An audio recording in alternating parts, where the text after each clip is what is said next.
October 8, 1985, marked the beginning of a string of brutal robberies that rocked South Florida.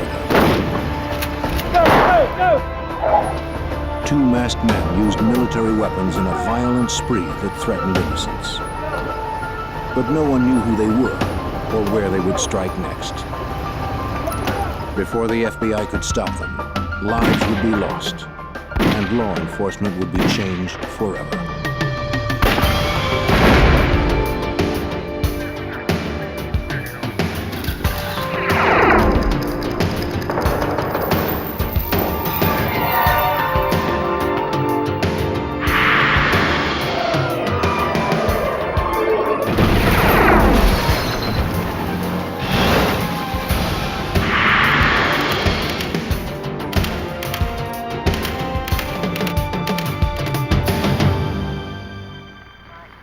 In Miami, a gang of robbers targeted banks and armored cars. They carried assault weapons and weren't afraid to use them. They struck during the day and sometimes twice a day. For a while, they seemed unstoppable. I'm Jim Kallstrom, former head of the FBI's New York office. We knew that to stop these criminals would require stealth, ingenuity, and perhaps a little luck. No one expected to become one of the bloodiest chapters in FBI history. Miami, Florida, 1985. To FBI agents, it seemed a city under siege. Each week, there were 3 to 5 bank robberies. Kidnappings, major drug deals, and shootings were everyday occurrences.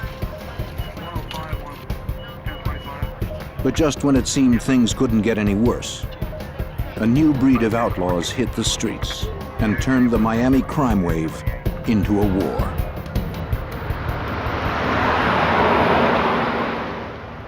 On October 8th, an armored car courier made a scheduled pickup at a steak and ale restaurant. The driver waited for his partner to return, unaware that 2 heavily armed men were also waiting nearby.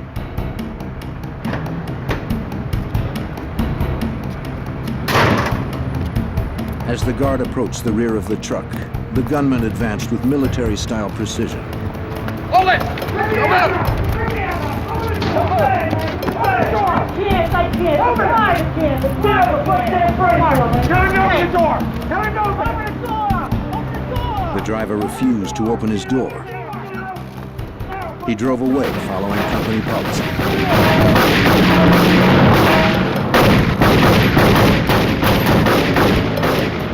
The subjects retreated to a getaway car and attempted to camouflage their escape with a military-issue smoke grenade. The Metro-Dade County Police and the FBI responded to the scene. Robberies of armored cars and banks fall under FBI jurisdiction. The supervisor of the Miami FBI's Violent Crimes Unit was Special Agent Gordon McNeill. There were basically no clues as far as who these individuals were. We had absolutely no idea, no way to go. No one had seen them without the black hoods over their faces. They wore gloves on both hands. One piece of information witnesses did provide was the license number of the getaway car. Agents tracked the number and learned the car had been stolen a month before. But the lead was a dead end. The robbers had escaped with only $2,800. But their use of military weapons and commando tactics convinced Agent McNeill they would probably strike somewhere in Miami again. But where and when? The answer came just 8 days later. At a busy supermarket on South Dixie Highway, another armored car arrived to make a scheduled pickup. A courier returned to the truck with several money bags filled with cash and receipts.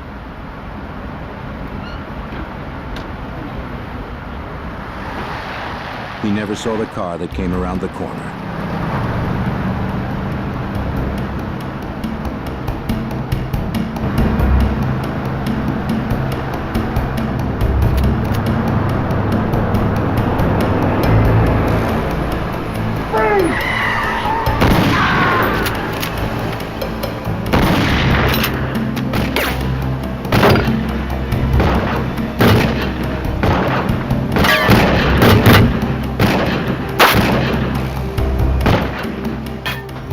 robbers escaped empty-handed. Metro-Dade police and the FBI quickly responded to the alarm. 6 Adam 31, 1097. These men were clearly not afraid to use deadly force.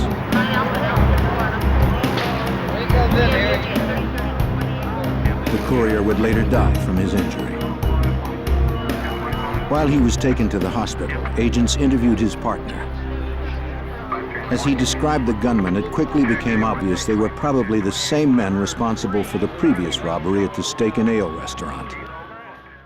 There was no money taken in that particular robbery, but there were a number of shots fired. So the ante was still going up here as far as I was concerned because of the continued use of violence by these two individuals. Ballistics evidence would further confirm the connection between the two robberies. Investigators found double-aught buckshot from a 12-gauge shotgun, 45 caliber bullet casings, and 223 shell casings. The 223s seemed most significant.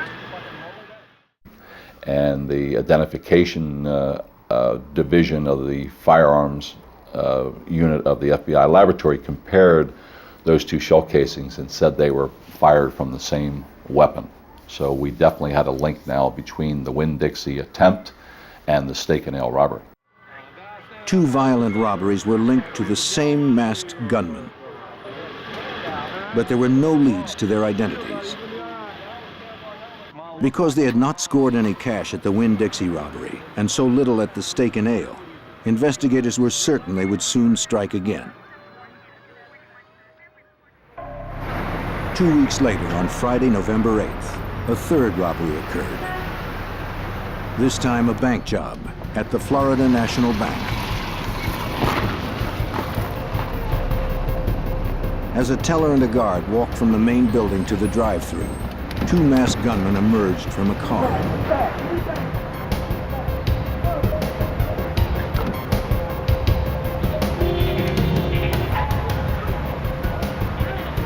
At gunpoint, they ordered the teller to open the door to the drive-thru. Get it open now! She tried to comply, but there was a problem with the key. Hurry up! Stalled in broad daylight at a busy intersection, the gunman aborted the robbery and fled with only the $10,000 the guard had been carrying.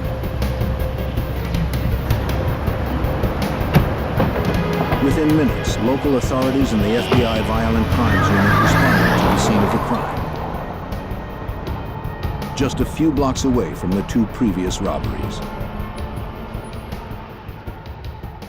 This pattern was starting to develop that all these crimes were happening in this same general area along U.S. Highway number 1. FBI interviews with the bank employees confirmed that the robbers were the same pair who'd hit the armored cars. Maybe they figured a drive-through bank would be less heavily fortified than armored cars, easier sources of cash. There was no higher priority in this case. We had to find these guys, and we had to get them off the street before they killed more innocent people. But just an hour and a half later, they hit the Professional Savings Bank only 18 blocks away. Get your hands up! Get your hands up! Get on over there!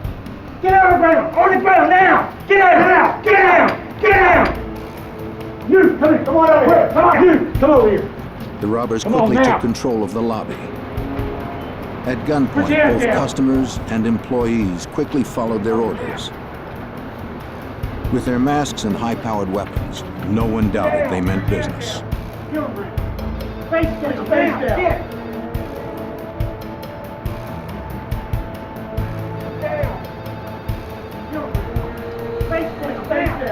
This time, they scored big.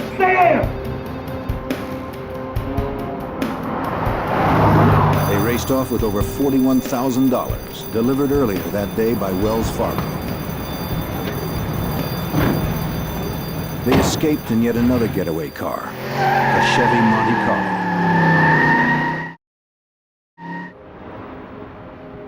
Witnesses had little to tell agents. The robbers had entered quickly and forced everyone down on the floor where they couldn't see what was going on. But since the men had actually been inside the bank this time, perhaps the security cameras had captured them on tape. Agents were soon disappointed to learn that the cameras had somehow malfunctioned and nothing had been recorded. It was the fourth robbery in 6 weeks. The heavily armed robbers were looting banks and armored cars in broad daylight. The witnesses in these cases indicated that they felt that these people looked like true professionals. The way they walked, the way they talked, the way they carried the weapons. And I truly believed up until when we finally found out who they were, that we could very easily have been dealing with police officers here or very recent ex-military.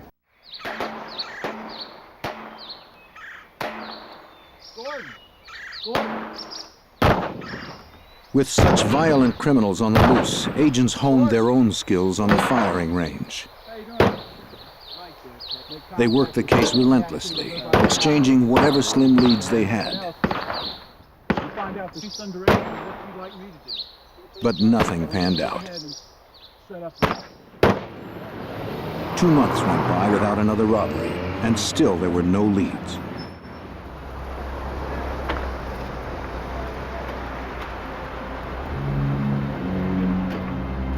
On Friday, January 10th, 1986, William Roberts prepared to make a transaction at the Barnett Bank, just as an armored truck was unloading outside. He looked up from his checkbook and watched as 2 masked robbers shot the guard in the back. As the guard lay on the ground, one of the gunmen shot him twice more.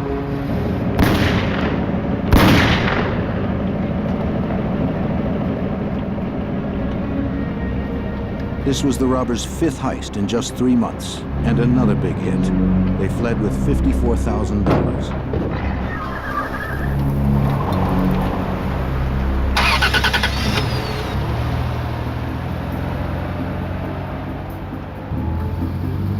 William Roberts trailed the men for blocks. Though he maintained a safe distance, Roberts worried the thieves knew he was following them.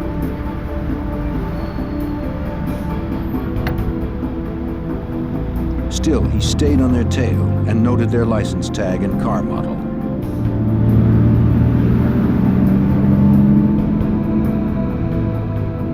He tracked them to a parking lot where they pulled in next to a white pickup truck.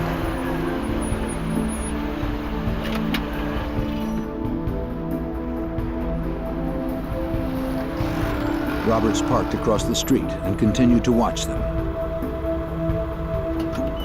He noted the make and model of the pickup truck, but could not see the tag number.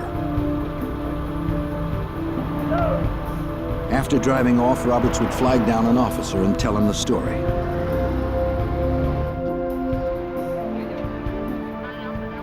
The FBI responded to the scene and interviewed bank employees. They found several .223 rounds, later determined to be fired from the same weapon used in the first 2 robberies. Nearby FBI agents examined the getaway car the robbers had left behind. But William Roberts was the star witness. Thanks to Roberts, the FBI had the first big break in a 3-month string of violent robberies.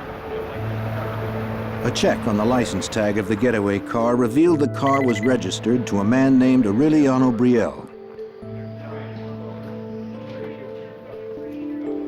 Agents prepared to pay him a visit.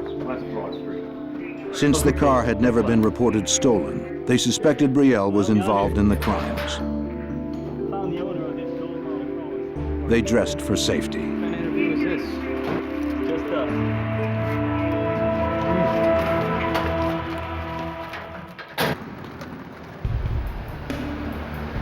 In Miami, the FBI had been tracking 2 masked gunmen who had been robbing armored cars and banks, already killing 1 guard.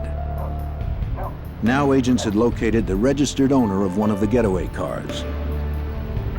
On January 14th, Special Agent Morellis and a partner arrived at the home of Aureliano Brielle, the registered owner of the car. A woman opened the door. Special Agent Morellis now works undercover and wears a hood to protect his identity. She asked me if I was there about her son, and I said yes, I was, as a matter of fact. She said, well, my son Emilio has been missing. Mrs. Brielle's husband came to the door and they invited the agents to come into the house.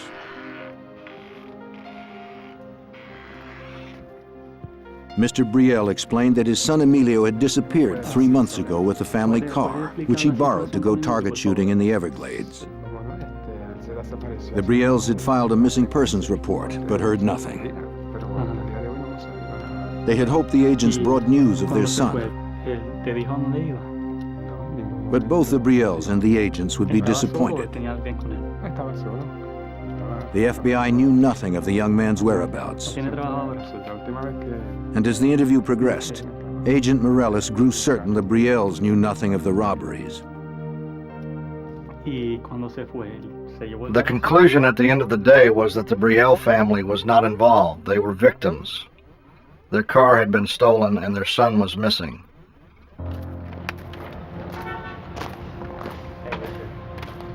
The Metro-Dade Police Department processed the Brielle's car with FBI agents observing. But evidence technicians found no fingerprints or anything else to advance the case. The next 2 months were quiet again, though the robbers remained on the loose. Agents worked other cases as they continued to mine every possible resource for clues. Then on March 14th, Special Agent Ben Grogan told a skeptical Agent Morellis about a newspaper article he believed was related to the case. I guarantee it, that car right The article reported the attempted murder of a man named Jose Collazo 2 days earlier. 2 men had shot Collazo multiple times. Then they had stolen his gun and his car, a black 1982 Chevy Monte Carlo. Guarantee you I'm right. Grogan swore that the vehicle would be the bank robber's next getaway car. While it seemed to some agents nothing more than a hunch, they respected Grogan. Car and disappeared. Shot him 4 times with the arm, through the face. At 53, he was a career agent with 25 years on the job, including time as a SWAT team leader. Is he still alive? Yeah, he got up, walked 1.5 miles to a convenience store, made a phone His colleagues call. called him the doctor because he could do jobs no one else could do. What do you think? Check on these plates. So they took a chance on his hunch. Get on it. Good job. Mr. Collazo, tell me what happened. These 2 guys. Grogan and another agent visited Collazo in the hospital. They were 2 white males. 2 white males. Collazo was in rough shape, with wounds to the side of his head, his arm, and his back.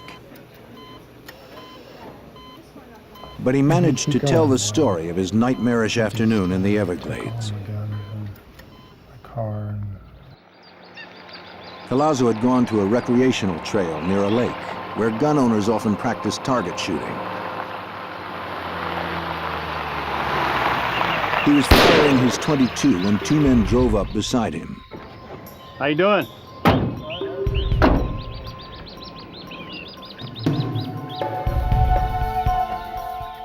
The driver pulled a gun on Collazo, Hold up, shut up. who somehow had the presence of mind to identify it as a steel blue Magnum revolver. Shut up. He pegged the other man's rifle as a Ruger Mini 14. Shut up, shut up. Give him the gun. Give him the gun. When the assailants demanded Collazo's guns, Now car, give him and your wallet, billfold. he complied. Now back on up. Back up. Give you everything. Back up. Shut up. But they shot him several times anyway, Back up. at close range.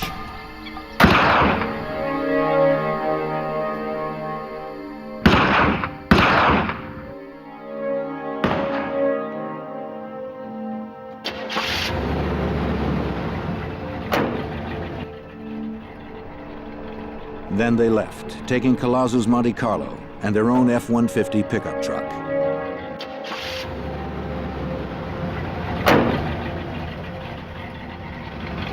As they drove off, they believed Collazo was dead.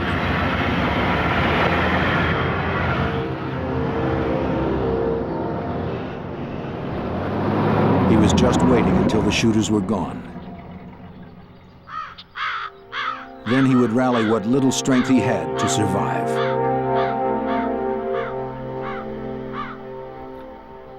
Collazo had to make a decision as to whether he would try to live or just lay down and die. And Collazo said he chose to try to live. So he picked himself up out of that lake and walked almost a mile after being shot 3 times to seek help.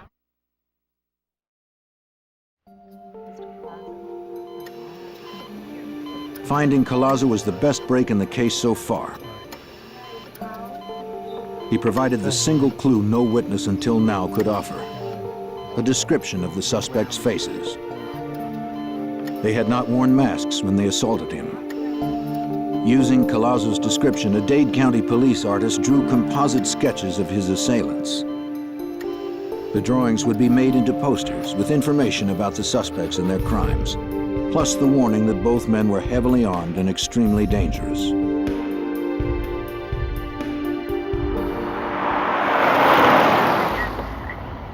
Retired Special Agent John Hanlon, a 22-year FBI veteran then assigned to the Violent Crimes Unit, remembers what Collazo said. Collazo was able to give a description of the guys. He told us about the white pickup truck. He was shot in the same general area as we thought Emilio Brielle had disappeared. In the coming days, agents stepped up their efforts. They conducted a grid search of the streets crossing South Dixie Highway in the vicinity of the bank robberies. I got the agents together. After I told them what I had on my mind, they looked at me like I was crazy. But I said, I want you to go down between 88th Street on South Dixie Highway and 185th Street and come up with any license numbers on white Ford F-150 pickup trucks. Something just told me in my gut that perhaps, who knows, we're trying to make our own luck. What is it, 1,000,000 to 1, 10 million to 1? I don't know. But they came back with the license numbers of 10 white Ford F-150 pickup trucks. Computerized checks of the license numbers would reveal the owners' names. Agents would then request driver's license photos from the Department of Motor Vehicles. Perhaps if Collazo saw the photos, he could identify the truck's owner. But in 1986, technology was slow, and before the photos came back from the DMV, the robbers struck again. On Wednesday, March 19th, just 1 week after Collazo's assault. Get your hands up! Get your hands up! Turn around! Get out! Get out! Get down! On the floor! Both of them! Come on out! Get out! The thieves hit another bank on South Dixie Highway. Back up! Get out! Come on! Get out! Give me the bag! It was their 6th hit in 5 months. Give me the money! Get out! Put your face down! Be quiet! One kept the terrified customers at bay. The other looted money from a teller. Stand, everybody! Go, move! Don't look up! The men escaped with over $8,000 in cash.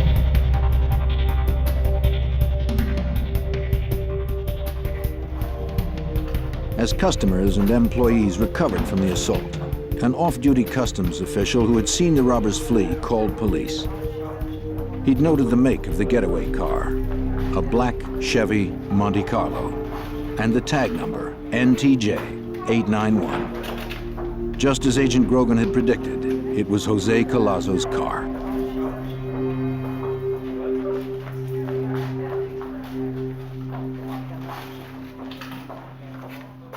They didn't even change the tag. And we're not really sure whether they were, well, we're pretty sure they weren't that stupid, but we speculate that in their minds, you know, they were these hard men. And we think that they were probably just saying, hey, in your face, police, you know, come and get us if you can. Investigators learned little of value from witnesses. At this bank, the security cameras had filmed the entire robbery. But the videotape was of little use. The camera's lenses had captured little more than unidentifiable masked bandits. There was little doubt these robbers planned each hit carefully. It appeared to me that they were doing surveillance of the banks prior to some of the robberies, because on most occasions they robbed the bank within 10 minutes of delivery of a cash shipment by an armored car company. So they were waiting until the cash was inside from the armored car company and then hit the bank. On April 10th, Gordon McNeill and Ben Grogan discussed the case at firearms practice, sifting for any clues they may have overlooked. It had been about 3 weeks since the last robbery. There were no clues to the thieves' identities, but McNeill detected a pattern. You're always looking in law enforcement for patterns of crime, things that seem to happen on a consistent basis. And the only thing that we had gone in these cases was this significant pattern that developed, always on Friday between 9 and 12, hitting the same banks multiple times, always in the same 40 square block area, always along South Dixie Highway. Agents planned a surveillance for the next day. They would fan out to patrol the area where the robbers had struck so often. Hey guys, you got a minute? Yeah. Unit Supervisor Gordon McNeill personally led the operation. Everybody will leave from that location. We just couldn't wait for them to rob another bank. We had to get out there and we had to make our own luck, and maybe we could find them. Start watching for the vehicle. You come across Agent Hanlon remembers what happened next. put it into play. Hopefully it'll work out. Eddie Morales walked over and said, "Hey, let's go down there." And I thought, well, what the heck, So as a whim, there was no pressure to go or anything of that kind. I certainly had enough to do, and I liked Eddie, and I figured, well, we'll go on down there, we'll ride down, and rather cavalierly, and spend some good times with Ed, and we'll take it from there. Many believed it was a long shot, but 14 Miami FBI agents met in a parking lot at 8:45 a.m. on Friday, April 11th, 1986. They would surveil a 53-block grid along South Dixie Highway, where 2 commando-style gunmen had pulled off 3 bank robberies and 3 armored car heists in 6 months. The suspects were described as white men, of medium build, one with a handlebar mustache, both about 30 years old. They were heavily armed and extremely dangerous. They might be driving a black Monte Carlo, license number NTJ 891. After a robbery spree that had lasted 6 months, Miami FBI agents went on the offensive in search of 2 killers, possibly driving a black Monte Carlo. They met to patrol an area where the 2 armed robbers had used military tactics to hit armored cars and banks.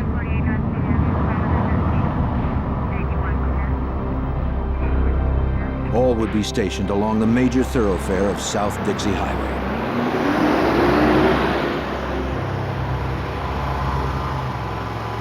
Agents Ben Grogan and Jerry Dove were on their way to stake out the Barnett Bank when the impossible happened. A car that fit the description of the suspect's vehicle pulled directly in front of them. In disbelief, Agent Grogan advised all units of what he saw. Attention all units, we're behind. A black vehicle. Gordon McNeill remembers the call. Grogan was not an emotional person. Nothing could get Grogan excited.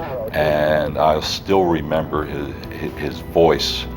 He said, "We are behind a black Chevrolet Monte Carlo, Dade, Florida tag, NTJ 891. He said, "That's the tag, isn't it, Gordo?" I mean, he was just incredulous. Agents Morales and Hanlon were stationed at the Professional Savings Bank when they heard Grogan's call. They began to search for their colleagues. Hanlon was driving, with Morellis working the radio. Hanlon tried to get a gauge on Grogan and Dove's location. And I remember saying to Eddie, call Ben, tell him to start calling the cross streets so we'll know how close we're getting. Before Eddie had a chance to go on the air, Ben starts calling off the cross streets, and we're hitting those cross streets, one after another, so we were real close to them. After proceeding south for several blocks, Hanlon and Morellis closed in behind them. The robbers soon suspected they were being followed. Whether they knew their pursuers were FBI or not, the suspects wanted to lose them. They took a right turn on 117th Street into a residential neighborhood, quiet at this time of day.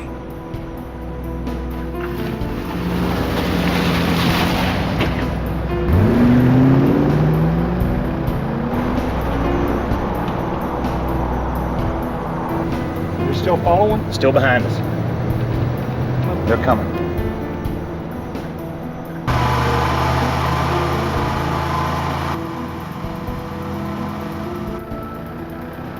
They turned right again, trying to lose the tail.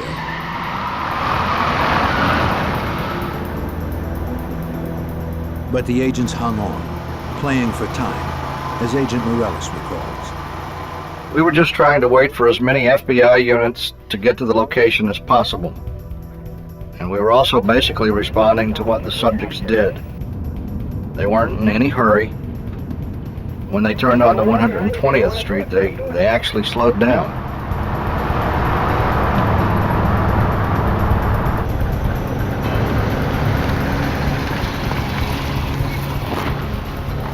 The caravan continued on, with the agents always concerned about endangering innocent bystanders.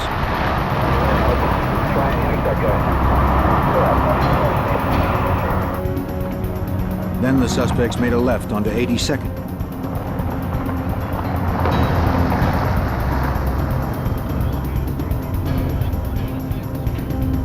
It appeared they were heading back to the busy highway, where civilians would be at risk should a confrontation turn violent.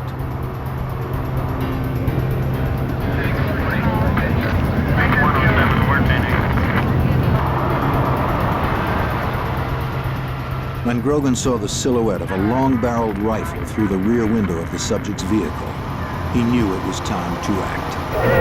Shut any car stop, let's do it. It was clear the suspects were preparing to do battle. Grogan put the light on his car and ordered a felony stop.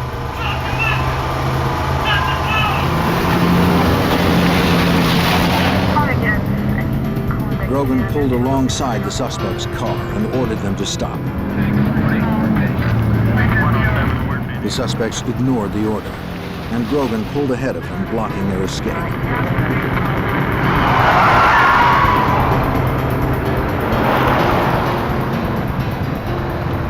Hanlon and Morellis moved up, launching them in.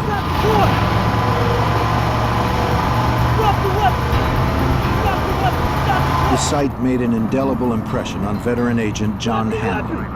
And I'll never forget the man's face. I could pick him out today. He looked like your basic Western bad man. He looked very, very determined. It seemed the suspects were as desperate to prevail as the agents who pursued them.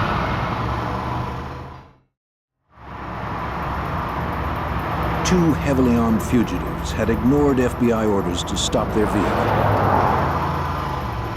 Special agents now tried to force them to comply.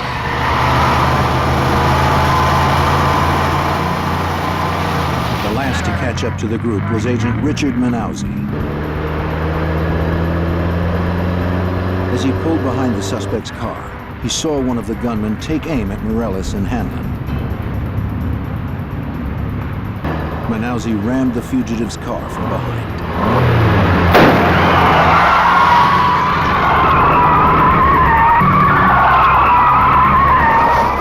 They swung into a U-turn, and then Manauzi was able to hit him again and knocked him over into this parking area up against some cars over there.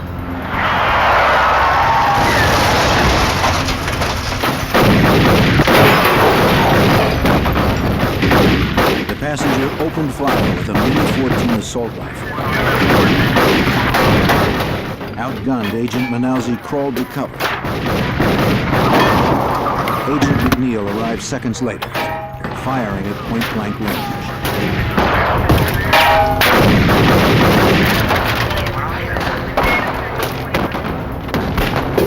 They were surrounded by FBI. Their vehicle could not move, but they had superior firepower.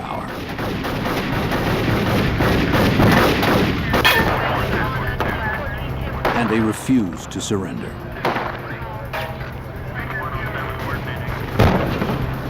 The driver fired a shotgun blast at Grogan. McNeill hit the driver in the neck.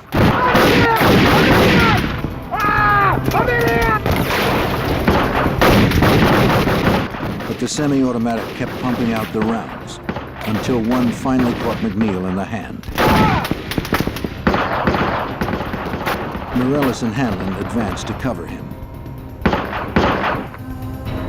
Hanlon's .38 held 5 rounds. The Mini-14 had 30 rounds in each clip. And one of them shot down Agent Morellis.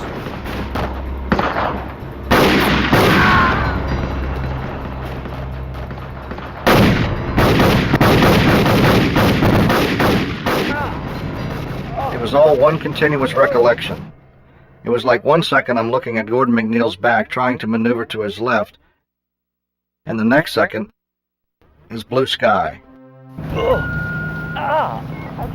And I looked at my left arm, and my left arm was completely shattered. It was like roadkill.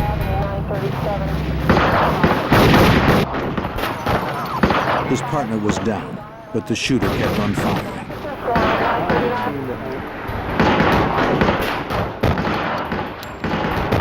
But when he tried to escape out the window, Jerry Dove hit him in the chest with his 9mm. But to Dove's horror, the man shot McNeill in the neck. I couldn't move my upper body, I couldn't move my arm, and I couldn't move my legs, so I assumed that I was totally paralyzed at that particular point. I couldn't move. 2 more FBI agents arrived and joined the gunfight.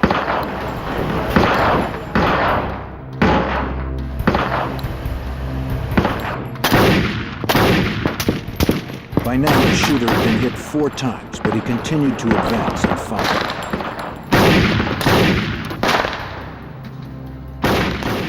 He just made up his mind that he was gone down, he was gone out, and he was going to take as many of us with him as he possibly could. The agents knew they were outgunned, firing 6 shooters against the suspect's 30-round semi-automatic assault weapons.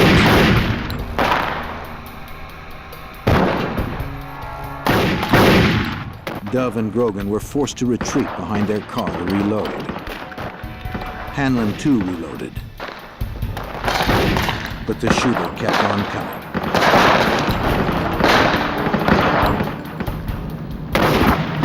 And one went right through my knuckles on my right hand and through the knuckle in my thumb.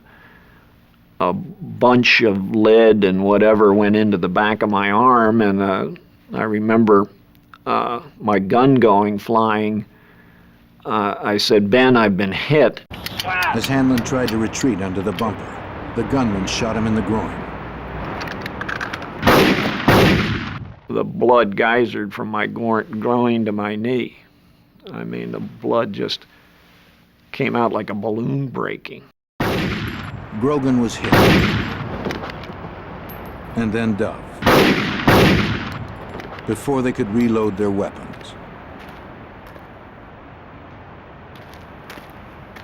I remember Ben saying, "Oh my God," and he fell at my feet. And at some point along in here, I heard the breath go out of him. He went, "Ah." The subject made his way to Agent Dove's car. With his left arm nearly blown off, Agent Morellis managed to pull himself out.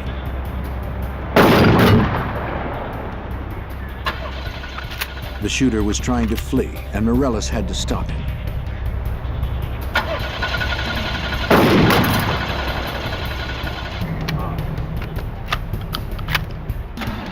Mortally wounded, the second suspect somehow dragged himself out of his car and joined his partner. If the car started, Morales knew they could only go in reverse and back over the fallen agents. Eventually, I just got angry because I knew internally that I was dying, and my one last thought was, hey, if I'm gonna die, I'm gonna take these guys with me. I'm gonna make sure that they're dead.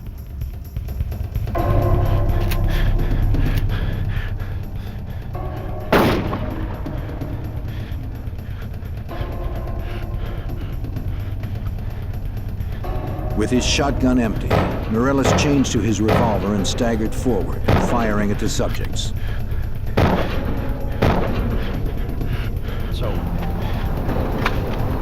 Morales' shots lodged in the men's spines, killing them both. It was a violent end to the lives of two violent men. Just a few minutes after it began, the bloodiest firefight in FBI history ended in tragedy. 2 agents were dead and 5 wounded. 2 suspects, still unidentified, had also been killed. Over here! Hurry up! Hey, let's have a killing me, man! 3314. Agent Jerry Dove lay dead. At the age of 30, he'd earned a law degree and fulfilled his boyhood dream of joining the FBI. He wanted to make a difference and had given his life trying.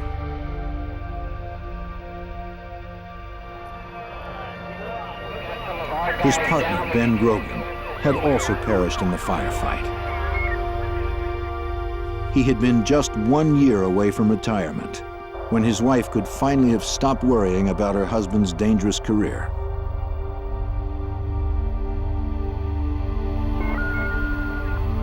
Crime scene technicians arrived at the site. Metro-Dade County Homicide Bureau Sergeant David Rivers was also there. Rivers had the Herculean task of reconstructing 5 minutes of living terror. That would take weeks. Well, we have to find out what happened. And you do that in various ways. You obviously speak to the agents that were involved, and they can tell you what each one of them did individually. And then part of that is to take those different statements as to what they did individually and match it up with the physical evidence. The wounds on the body, the bullet holes in the cars, where the guns are located, where the cars are located, and to reconstruct it to make sure everything's exactly interpreted properly. Technicians recovered 143 bullets fired from the fugitives' weapons. Questions that had plagued agents for so long were finally being answered. The Ruger Mini 14 rifle used to kill agents Grogan and Dove would match the .223 bullets found at some of the armored car and bank robbery scenes. In fact, the FBI crime lab could now forensically link the killers with several of the earlier heists. And from fingerprints, the agents soon identified the subjects as 32-year-old Michael Lee Platt and 34-year-old William Russell Maddox. But one question remained. What kind of men had wreaked this destruction, and why? Agents could not have been more surprised by what they learned from the killer's friends and neighbors. Instead of outlaws living on the edge, prepared for the ultimate confrontation, Platt and Maddox were known as quiet family men. Photos showed their families relaxing together. Platt had a wife and 3 children. Maddox was a single dad. They were partners in a landscaping business. But further investigation gave up the lie of their double life. Inside a shed, agents found guns and ammunition, including the .22 Maddox and Platt had stolen from Jose Collazo when they tried to kill him in the Everglades. Agents would also uncover evidence of a bizarre murder pact in which the men may have killed each other's previous wives. No one had been charged in the two cases, but now they would be reopened. Within days, agents would confirm that Maddox and Platt had killed 25-year-old Emilio Brielle in the Everglades. A hiker found Brielle's skeletal remains in the Everglades, not far from where Collazo had been assaulted. Then another tragic footnote surfaced. Thanks a lot. Hey, how did that interview go for you earlier today? Special Agent Steve Warner received a package from the Florida Department of Motor Vehicles. In it was a copy of William Russell Maddox's driver's license. He was the owner of one of the white Ford F-150 pickup trucks agents had located a few weeks before. But there had been a delay in sending the licenses. If they had arrived April 11th or prior to that, Collazo would have been able to positively identify Maddox, and we probably would have been able to arrest Maddox, and also Platt, and 2 FBI agents wouldn't have been killed. But that's not the way the luck worked out in this particular case. The FBI investigation revealed that both of the killers had served in the military.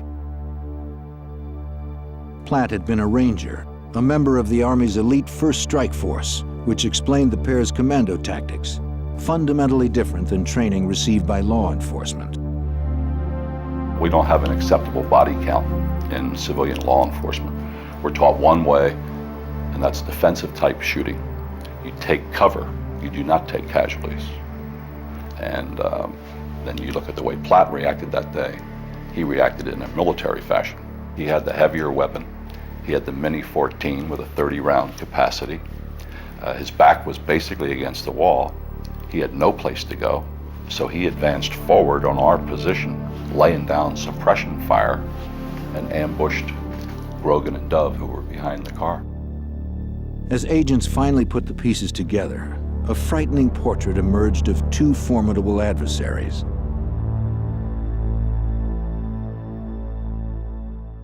At the end of the shooting, Platt had 11 hits, Maddox had 6 hits. Platt was literally shot to pieces, and he kept fighting and fighting and fighting and fighting until he ran out of breath. He fought to the last. They were going to die, it's just they weren't dying fast enough. And they weren't prepared to lay down and die. You know? They weren't about to give up.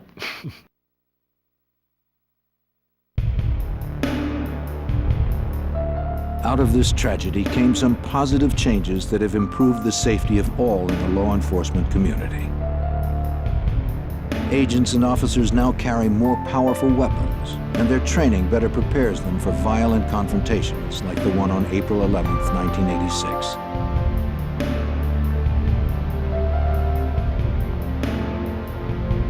As hundreds mourned the deaths of 2 dedicated and selfless FBI agents, those in law enforcement have looked for meaning in the tragic events of that April morning.